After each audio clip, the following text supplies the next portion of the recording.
Fred VanVleet is the latest NBA point guard to be available on the market as he declined his player option today. Somebody the Suns have been linked to for a very long time. On today's episode of Locked On Suns, how do they get Fred? And what does that signal about the rest of their offseason approach if they do pursue him? We'll talk about it all on today's episode of Locked On Suns. Let's go. You are Locked On Suns, your daily Phoenix Suns podcast, part of the Locked On Podcast Network. Your team every day.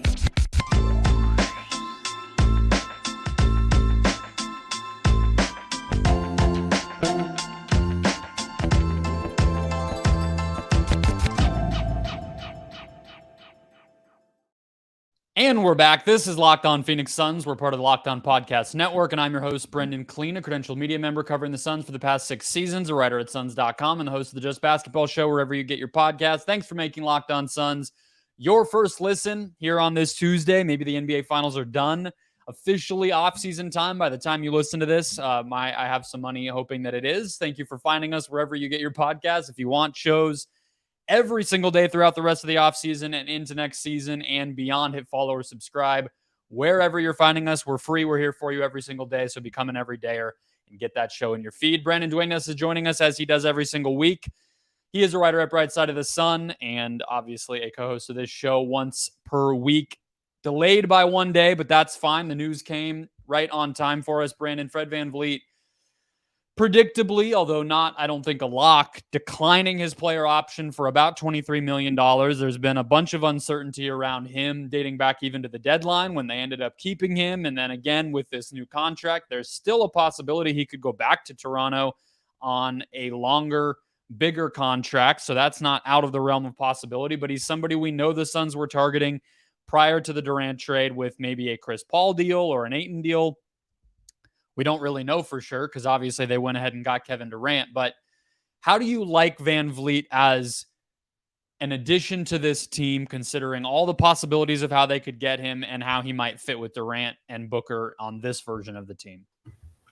So I love the fit. Honestly, I'm still on the VanVleet train. I know some people have cooled on that a little bit as time has gone on, but I love the fit because he can play it on and off the ball, which is huge when you have Devin Booker and Kevin Durant. And he's a high volume 3-point shooter that can hit tough shots. And I think that's exactly what you need in terms of just looking at strictly at a Booker VanVleet backcourt. Like those two guys, they're tough shot makers. They're gamers. Like they're gritty players. He fits into like the Vogel system. Obviously he's an undersized guard and there's some defensive limitations, but make no mistake, that dude fights on defense. Like he's kind of got that Chris Paul gene where he's, very good at stripping the ball from bigger guys and battling through screens, stuff like that. Obviously it would limit the defensive upside a little bit, but I think that trade-off offensively is massive, especially with the defensive attention that we know Booker and Durant will get. So having a third option like VanVleet that can score off the dribble and hit wide open shots, which he's going to get a lot of playing next to those two, to me, it's a great fit. It's about like you mentioned, there's different paths to get it done. So that's the reality of the situation is once you start factoring that in, it gets a little difficult in some ways and can restrict you in other areas. But I love the fit. Yeah. So defensively, I think that's an interesting thought process on your part. So, I think that I agree. I actually think I'd be even less worried about the Vogel side of it, the fit in what Vogel does, because I kind of think that VanVleet's strengths as a defender, which is really just getting through screens, being physical, active hands, like you mentioned. He's had a steal rate over 2% his whole career, which is a nice mark for him. Yep. That's kind of what you want if you're trying to blockade the rim, right? Like you want somebody who's going to fight through a screen. You maybe have your big man in drop or whatever the big man's doing, and then you collapse from there. And that's just in the pick and roll. There's a million other ways to, approach a game plan, but like you don't really need to have players who can switch if you're playing under Frank Vogel. I mean, it's not that he would never do that, but that hasn't really been his MO. So I actually think VanVleet is pretty well equipped for that. Offensively, people made a lot of his shot falling off last year. I tend to think like 3-point shooting, guys are going to have down seasons. And even for him, a down season was still, I think, 35%. So it's like, not the end of the world. He shot 35% on catch and shoot, 34% on pull-up threes. I'm pulling up his numbers from last season just to compare. But to me, he's a player that next to Booker, next to Durant, is somebody who can have the ball in his hands and you feel comfortable, but can also just space the floor, spot up, and you feel comfortable with that too. So I think he is a great fit. Last year he was the same number for pull-ups and just worse catch and shoot. I think you could say that the shots weren't as open, the offense wasn't as full, whatever. I'm not going to panic off of one down season. He's only 29 from a shooting standpoint. So let's talk about a little bit of what it would look like to get him, because I think I've seen people throwing out this just all sorts of craziness with the Suns offseason, and I just try to hammer home without being like the Gambo Reaper of just like, it's not like fairy tale offseason right now. Like the margins are very thin, and the way you're going to get stuff done is going to be a lot of luck and a lot of strategy and a lot of smart moves. You're not just going to have somebody land into your lap. You don't have the trade flexibility. You don't have cap space, none of that. So it would have to probably be a Deandre Ayton trade, Brandon. Chris Paul, maybe, but I don't really think a trade is very likely with him at this point in time, based on everything that happened last week. There's not other salaries besides Ayton. And so you're really looking at that. Does that feel palatable to you, to give up a center for a point guard, to give up a young guy for an older guy, to give up a guy under contract for a guy who now only has 1 year left? I mean, maybe you could extend him from there. That's a possibility, but you wouldn't know that for sure until he signs on the dotted line. There's a lot of weirdness about a trade structured that way. So would you do that if you're James Jones?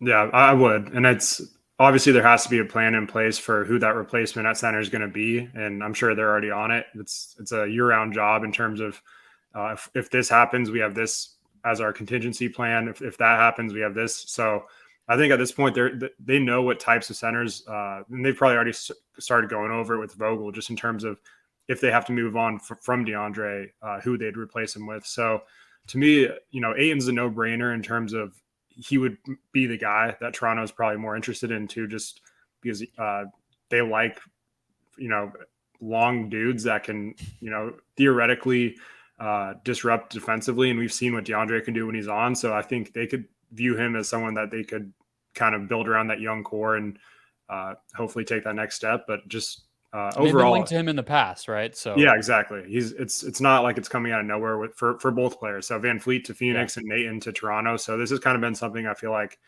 that's been a little bit of back and forth for some time now. So if it goes down, it shouldn't come as a shock to anyone. But yeah. You know what the weirdest thing about all of this is to me that I just can't wrap my head around? I mean, we're doing on the Just Basketball show tonight like a big Raptors offseason thing now that they hired a head coach.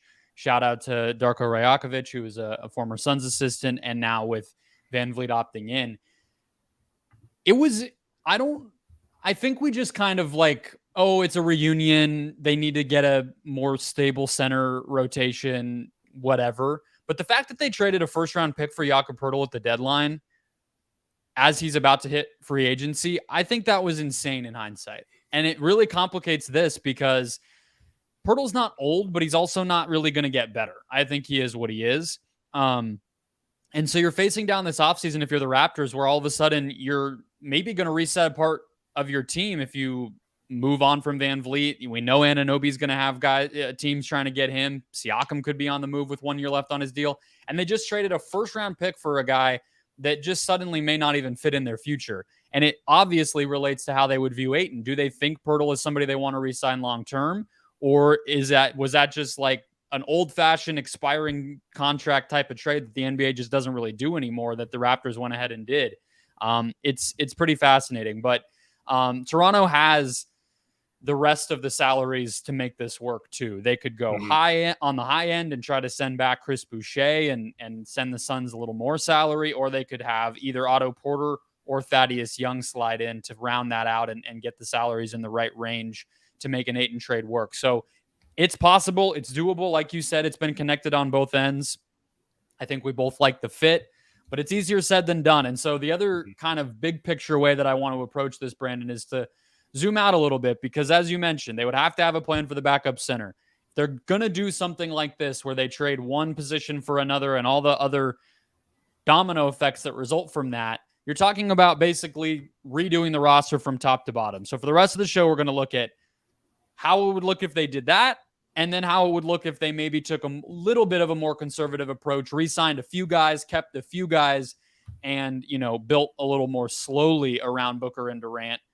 We'll do that after a quick break. First, today's show brought to you by eBay Motors.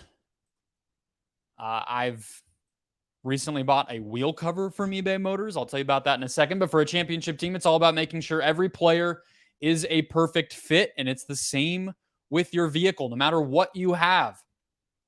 Every part needs to fit just right. So the next time you need parts and accessories, head to eBay Motors. With their eBay Guaranteed Fit, you can be sure every part you need fits right the first time around. Just add your ride to their My Garage function in your account and look for the green check next to each part to know whether it will fit or get your money back. Because just like in sports, confidence is the name of the game when you shop at eBay Motors. With over 122 million parts to choose from, you'll be back in the game in no time. After all, it's easy to bring home a win when the right parts are guaranteed. So get the right parts, the right fit, and the right prices at ebaymotors.com. Let's ride. eBay Guaranteed Fit, only available to U.S. customers, eligible items only, exclusions apply.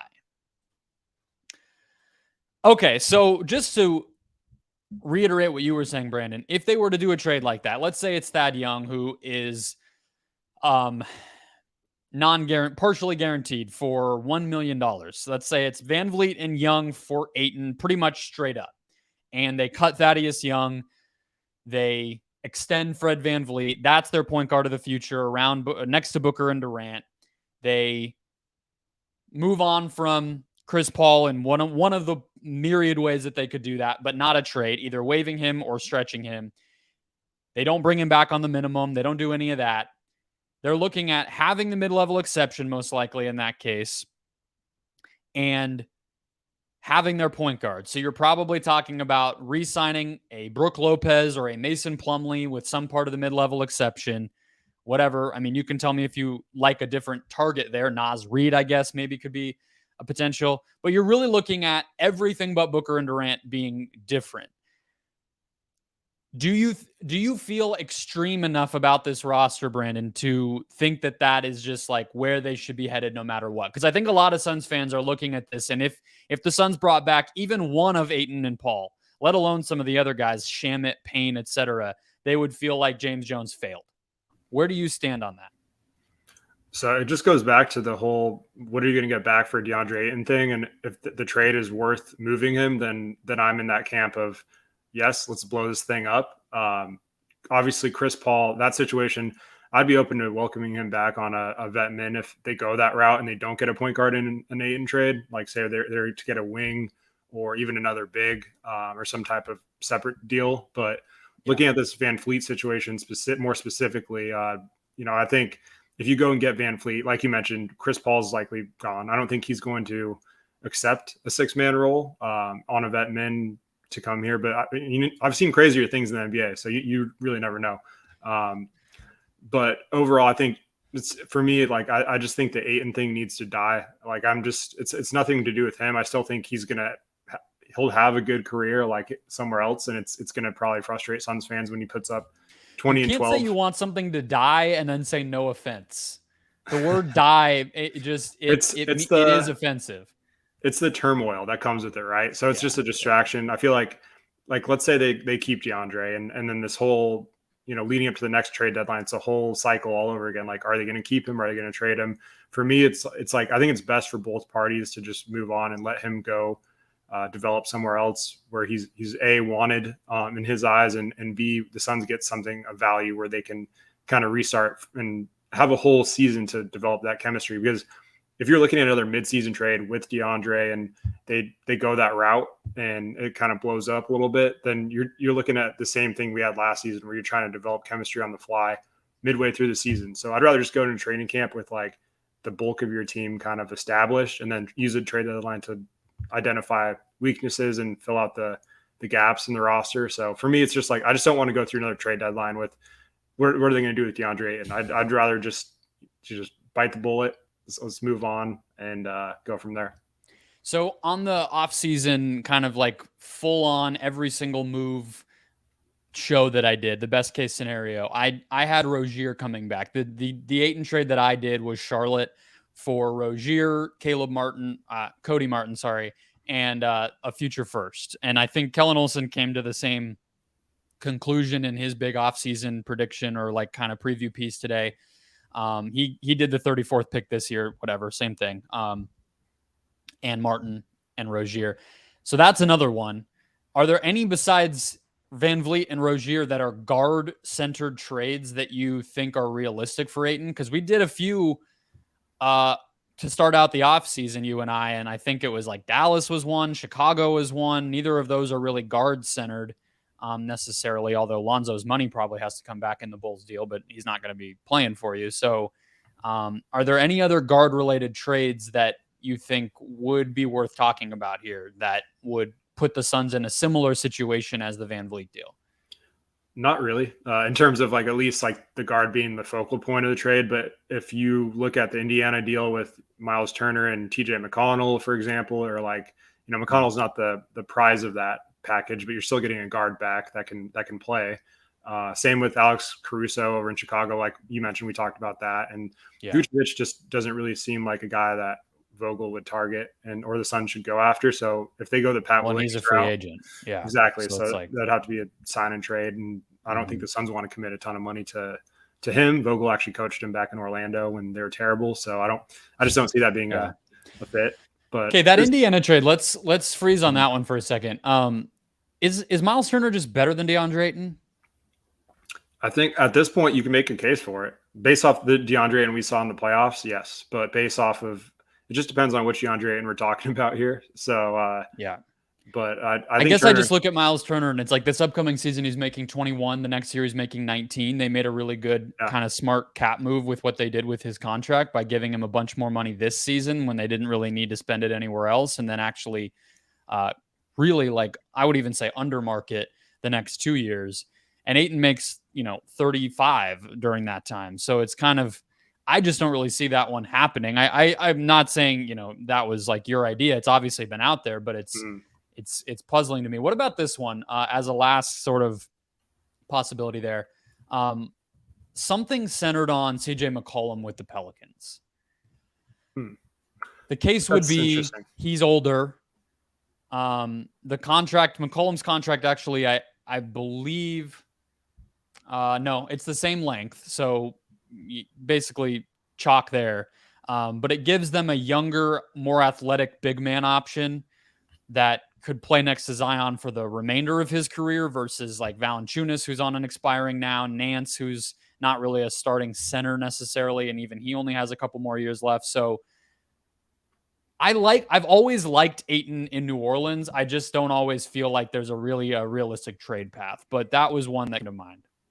Well, yeah, especially today with that news that dropped that they could be dealing speculation obviously, but like one of Ingram or Zion could be involved in a trade for that to try to acquire Scoot. So if they really try to rebuild their whole outlook and their franchise direction, then trading McCollum could make some sense. So that's an interesting angle. I haven't really thought about that too much. I'm not sure I love it, but I would take McCollum over like Rozier. So, I mean, it's at that point, so levels to it. All right. So I think that there's probably more trades that do center on guards, even as we talked through those again. But either way, are there big men that you think get the job done if the Suns did move off of DeAndre Ayton and they didn't get back a center in a trade? So let's say the Miles Turner thing is not realistic. Let's say, they're not getting Wendell Carter. They're not getting, Yusuf Nurkic. Even if they got him, that's not a starting caliber center on a championship team. So that doesn't count for me. They don't get Nance back or Valanciunas back in a Pelicans trade, all these different things. Let's say that they just end up with wings and guards and forwards from an Ayton trade. They don't have Chris Paul back. Let's imagine that world.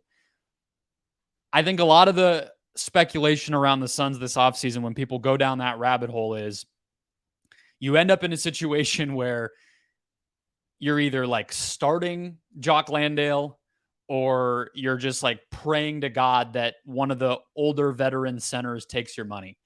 Does that feel realistic and reasonable to you? Because we know that James Jones in the past has made no secret that he wants to spend less money on the center spot. Do you think it's championship caliber roster can go into next season saying like Mason Plumlee at the mid-level exception is our starting center and our backup is, some combination of Jock, Biyombo, and KD? So ideally, you hope it's not Bismack and Jock are your two main pieces at center. I do like Brook Lopez as a name that's floated around.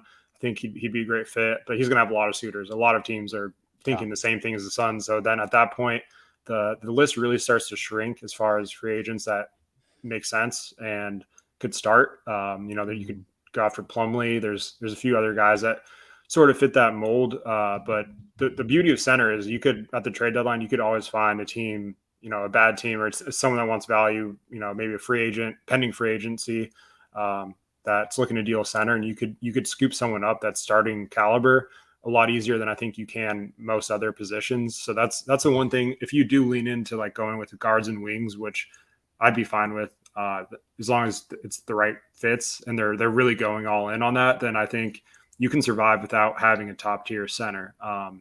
But in Vogel's system at the same time, you want someone that can get the job done and anchor the defense. So, and that's a huge part of what makes his defenses so successful. So it's kind of a double-edged sword where, yes, you could find cheaper centers and they're easier to find. But right now, looking at the list, it doesn't feel that way. So it's kind of like a weird catch-22. It feels like if we're kind of talking about the different paths that the Suns offseason could go down, I think, and this, like you said, is true. I'm sure a lot of fans of other teams sitting doing podcasts or talking to their buddies about whatever offseason things might happen are saying this same thing. But it's especially true for the Suns with how much they have up in the air and the fact that one of their key question mark guys is a center. If they got Brook Lopez, that would go a long way toward feeling like a bigger reset this offseason worked out.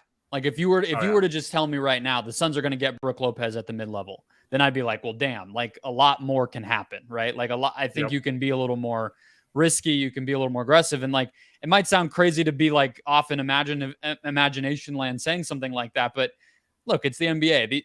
James Jones probably has some kind of idea if Brook Lopez would come here, already right now. Let me ask you this. If compared heading into next season, if they have VanVleet and Brook Lopez instead of Chris Paul and Deandre Ayton, how are you feeling?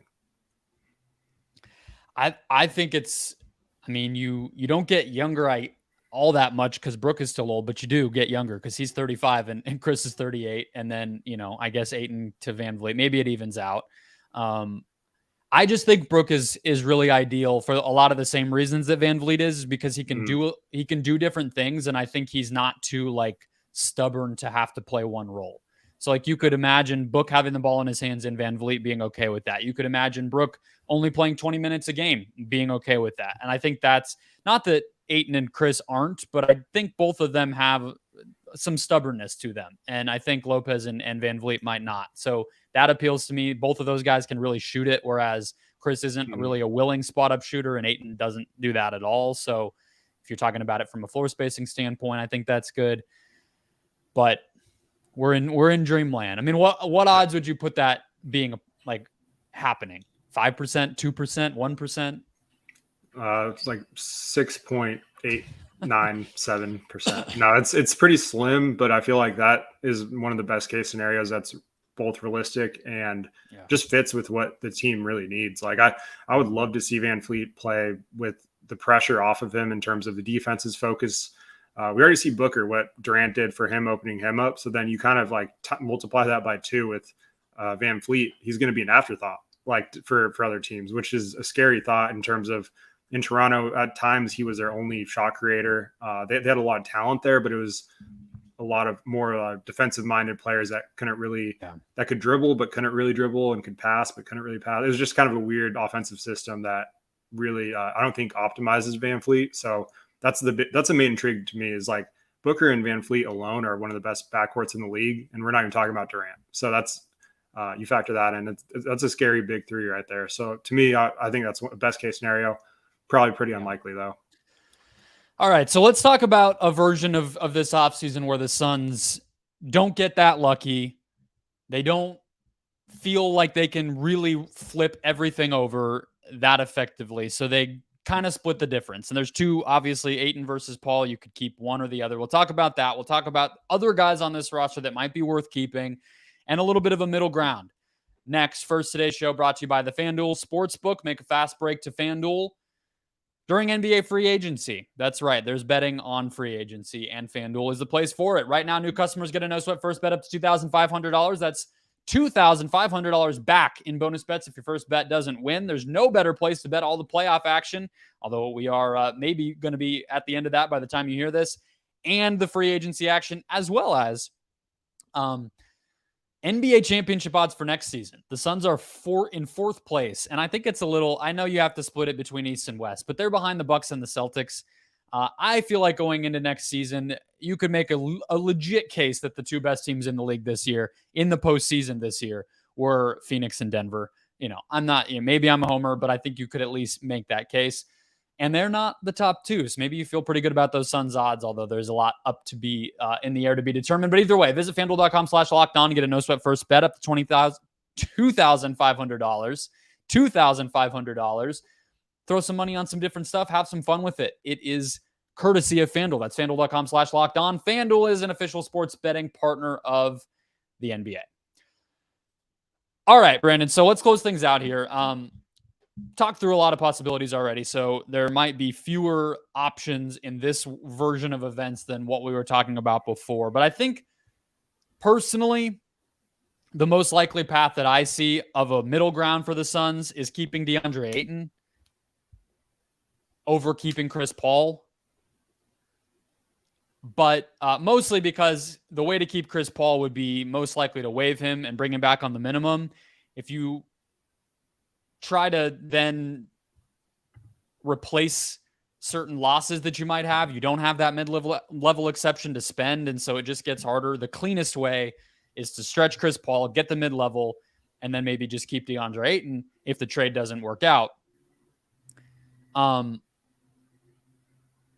guess that version doesn't sound terrible. It's kind of the one that I'm braced for personally, but in that world, the thing that does worry me is, just like we did with the center spot in the last segment, I just don't really know what the mid-level exception option is at guard to replace Chris Paul if you just stretch him and he goes to the Lakers. It's pretty thin. I mean, you could find some role players that are sort of pseudo point guards, but not really point guards, more like off-ball threats. Like you look at the Miami guys, there's some interesting names out there, but there's no one that really pops where it's like, this is a clean fit if you go that route. So there's definitely more risk attached. I agree. I think just the overall, just trading one of the two feels like it gives you the most flexibility in terms of what you could potentially bring back as opposed to free agency. So you know what you're supposed to do if you want to trade somebody, though, is to not let it leak that you might cut them a month before free agency starts. Like, I just don't know what the hell they were doing with that, to be honest with you. I think that was a big mistake. I understand, like, I don't know how you see it because we haven't talked about it, but, like, to me, it's like, it's a little bit of a lose-lose from a GM standpoint, because it's like, I think if you're giving James Jones the benefit of the doubt, you're like, well, he just wanted to sit down and meet with his player and level set with him ahead of free agency. What's wrong with that? Maybe it's the only time they had to meet with him. You never know. Guys are busy. Chris Paul has a million things on his plate. Maybe it was just like, hey, early June is the best time. Let's do it then. Okay. And then it gets out, and then somebody's mad, and then all your leverage is lost and all that stuff. Like, I think there's a version where it was just like logistical and kind of got screwed up, but either way, they really messed themselves up there if they're not able to get a trade for Chris Paul, which I'm kind of just operating under the assumption that that's not going to happen anymore. Yeah, and I think there's zero shot that came from the Suns to Haynes. That's why all those other reports came out after. Yeah. I think that probably just, like you said, it could have just been like one of Chris Paul's representatives got angry after a discussion that they had or something like that, or just wanted to use it as leverage or whatever. But that's just more speculation. No one really knows exactly how it went down, but that's what makes the offseason the offseason. There's always going to be smoke screens and reports coming from different directions with different intentions. So yeah. But yeah, it's going to be tough to find a true trade partner for Chris Paul that brings you anything of value. Kind of feels like the most likely type of trade partner. Just, I don't know. I don't think I have a specific team in mind because I would just be guessing, but a team that wants him, but that he probably doesn't want to go to, just being like, screw it. We're going to swoop in so that the Lakers, Spurs, maybe, like a team that doesn't want him to end up with the Lakers or Clippers or wherever he would choose to sign. And they have some stuff that they're willing to throw back, and they just say, whatever, like, we'll just do it. And we want him badly enough. So be it. It could have been a Clippers leak. I mean, with some of those rumors earlier this offseason, I wouldn't rule them out as a trade partner entirely.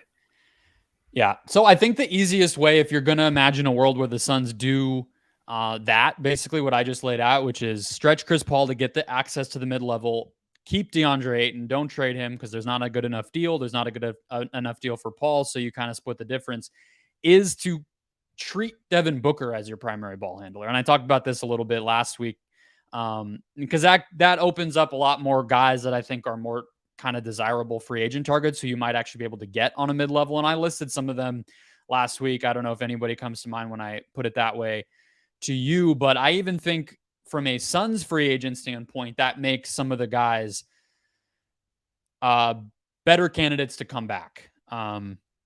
Maybe they come back either way. I guess it's not a huge difference, but like I personally would be prioritizing Okogie and Bazley pretty heavily.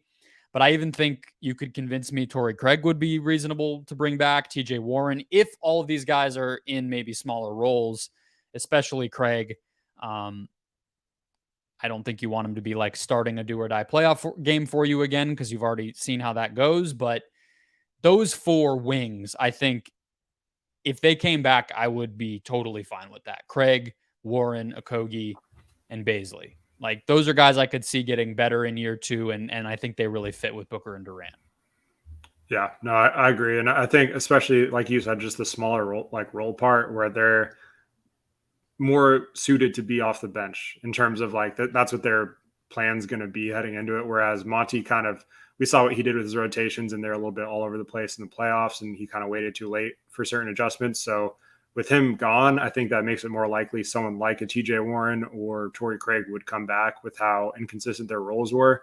I don't know how likely it is that both of those guys would come back, just because I feel like once one of them signs, they're going to kind of see the writing on the wall in terms of minutes and stuff. Yeah. So I could see one of those two coming back, and then whoever's signed first, obviously the second guy is probably going to dip somewhere else. Okogie. What do you think about Bazley? Bazley is interesting. I like that trade just in terms of, I thought he was going to play more. Honestly, I was a little shocked that he didn't. But for a young player to like learn a system and get thrown into it, like, and with how stubborn Monty can be sometimes, I feel like he never really had a shot. It was more like the idea of him was fun, and it still is. I still think there's something there. I'm not sure what it is, but I wouldn't mind bringing him back as like one of the last guy, like, one of the 13th or 14th roster spots. Like, why not? He just turned 23, so he's still pretty young, and he didn't really play basketball the year between high school and college, and the NBA. So it's like, you just think how few minutes of like high level competitive basketball he's really played in his life, and just with the athleticism and everything else, is one of those guys who was really, really highly rated as a high school player. And then, just from there hasn't really taken a traditional route. He's the guy people will remember had the internship that was set up by Clutch with New Balance and everything. And then, didn't play a ton in Oklahoma City, didn't play a ton last year, etc. I just think it's worth taking a risk on if you can get him for a reasonable salary. Kogie's similar. I think there's still more there as he gets more time and trust from a coaching staff. I think he's somebody who would probably be pretty well liked by Frank Vogel, I would have to imagine. This one I haven't talked about at all, but it's just interesting. Do you think that they would, or should bring back Ish Wainwright? He has a team option. I don't think it matters that much, but he's like one of the only guys I haven't talked about. So I don't know if you have thoughts. Ish Wainwright. Yeah. I mean, kind of the same boat as Bazley. Like, sure, if he's like one of the last guys on your like filling out the very back end of your bench, I'd be fine with it just because he seems like a great like locker room guy. He's got that toughness and he knows the system. Or I mean, the system's gone at this point, but he knows how to play off book, at least at the very least. And you know, I wouldn't really like lose sleep if they lost him or anything, but why not at this point? Like I'd be fine with him in Bazley just as that kind of insurance, like wing depth / bigs, whatever you want to call them. Just I'd be for it. I kind of think with Wainwright, it's like when he first got here, it was like, well, you never know. You know, he's not really played in the NBA. Might as well see it through. I mean, I was advocating for him to get brought back and given a real deal and all that stuff. Like I'm not trying to pretend like I knew this the whole time, but at a certain point, it's like, well, you know, he's taken 232 NBA threes now. He's made 33% of them. He got legitimate rotation time at various points last year. It's like he's about to turn 29 years old. If it was going to happen, I think it would have happened this past year. Monty clearly trusted him. He got trust and legitimate opportunities, and he just looks like a fringe NBA player, which is what we thought he was. Mm-hmm. So that's fine. It's not like I'm, slaughtering the dude. He's making the minimum. The team option is for the minimum. It's not like it's a huge endeavor or a like investment to go out and get him back. But I think there's some Suns fans that were still like, well, maybe that guy. Yeah, I don't think so. Not gonna make any headlines or anything if it goes one way or the other. If he's there, like, cool, we'll see. Seems like he likes Phoenix. He's at Mercury games and all that stuff. So no big deal. Went to a Rattlers game as well. So that was cool. Yeah. There you go. He just sports fan, I guess. I would recommend some D-backs games too. But maybe he has a baseball affiliation. They're the team to go see right now. It feels like, and they're there every night. Yeah. Just some unpaid for advice for Ish Wainwright, how to spend his evenings to close out the show. That'll wrap us up though, guys. No episode tomorrow. Hoping to get. I have a few in my back pocket. Aaron Edwards will be here to close out the week as well as he always is. So hit follow, hit subscribe, become an everydayer. Get this show in your feed. All the Suns news analysis and info you could possibly want every single day. In the meantime, check out Locked On Sports Today. They'll get you caught up with everything going on around the whole world of sports.